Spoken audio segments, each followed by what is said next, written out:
If you've been following photography news over the past year, you have undoubtedly seen some rather surprising headlines about Fujifilm, about how much demand there has been for Fuji's consumer cameras, like their X100 line of cameras, how popular they have become, how they've blown up on places like TikTok. And so the cameras have been frequently out of stock, which has caused prices on the used marketplace just to skyrocket. And the reason why these cameras have taken off in popularity, and there's been so much demand for their cameras, when you think about it, it doesn't have a whole lot to do with the camera itself. Well, maybe a little bit. I mean, because Fuji does make some nice retro looking cameras that, they look cool. They have a great aesthetic to them. That could certainly be part of it. But some of the traditional and historical reasons why people buy cameras, they don't apply here. Like, people are not buying these Fujifilm cameras because of their megapixels. They're not buying them because of their sharpness or their clarity. Like, those are factors that people aren't even thinking about. They're not thinking about lenses really either. Reason why demand and popularity has taken off for these cameras is because of the look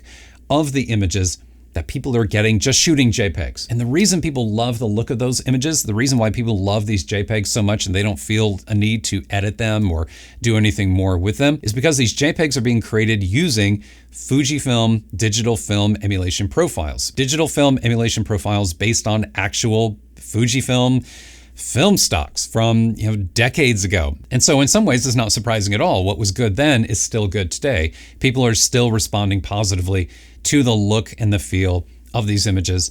And so, that's what's been driving up demand. And that's why these cameras have become so popular. Which brings me to the point of this video. The thing that I really want to share and the thing that I want to put out there in the world this has been something I've been thinking about, something that's been bugging me for a while. I want to talk about Kodak. Kodak, where do you even start with Kodak? And in some ways, it's actually quite remarkable that we're even still talking about Kodak, because Kodak went bankrupt. Kodak is filing for Chapter 11 bankruptcy protection, even as it looks to stay in business. Back in November, the company said it could run out of cash in a year if it didn't sell a trove of over 1,000 digital imaging patents. They've actually been surprisingly committed to film. I mean, compared to Fuji, who I talked about just a minute ago, they've been coming out with some new films. They introduced like a new medium format version of Kodak Gold, which was pretty cool. They continue to make film for cinema. As long as there's people in the world like Christopher Nolan and other people who want to shoot on film,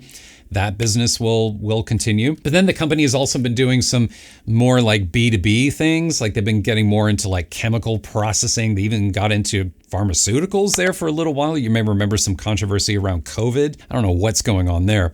They also have a rather healthy business licensing their name, like this Kodak branded Kodak Ektar half-frame camera, which is a really fun little camera, by the way. But this is not a Kodak camera. This is a Kodak licensed thing. Somebody just wrote a check, to Kodak, put the Kodak name on it.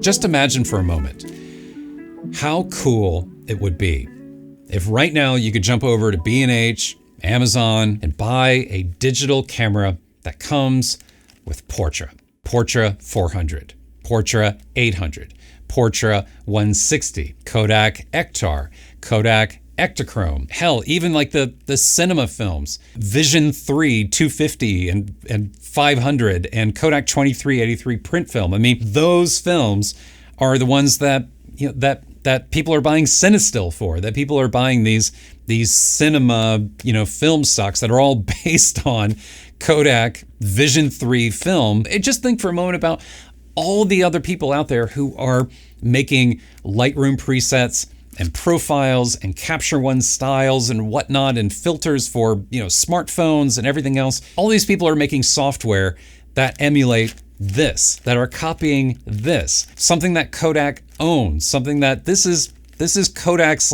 creation. This is the net result of years and years of research and development. It's fascinating. It's really, really interesting. And it's such a shame that Kodak has not taken advantage of this, and I cannot understand why. And I am especially thinking about this because also recently in the news, there has been some news about Canon. Pretty much all Canon cameras today look like this. This is an R6. I'm filming this video on an R5 right now. The ergonomics are great. They feel great. The build quality is great. Awesome cameras, but they're not aesthetically, they don't have the most style. And the rumor right now, at least, at the time of this video, the rumor right now is that Canon may be getting ready to announce and introduce a new retro-styled camera, something perhaps like an old Canon AE1 from back in the day.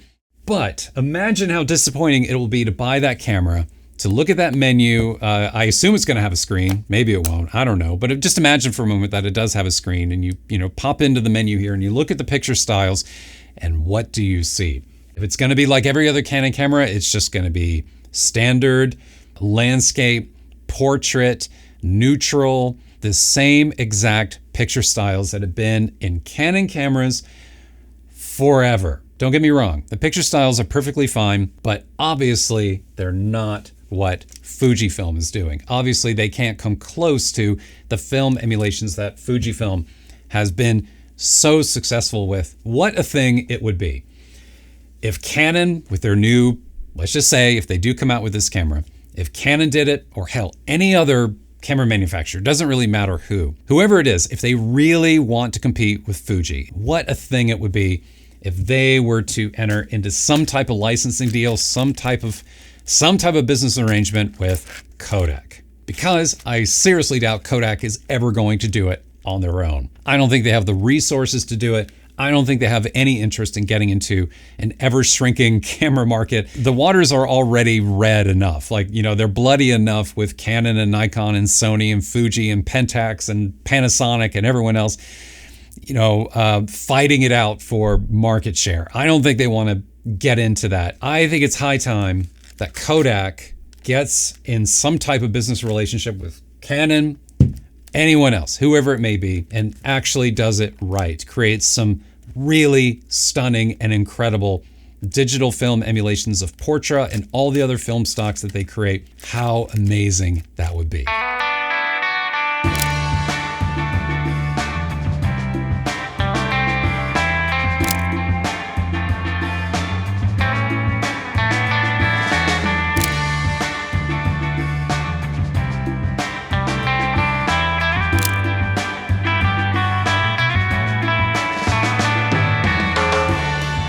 So, yeah, those are my thoughts. I would love to know what you think.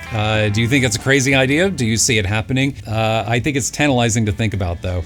And it's also just rather surprising to me that it hasn't happened yet. I can't believe that it's 2023 and that's just where we are, and just nothing has happened yet. Anyway, let me know what you think down in the comments. Thanks.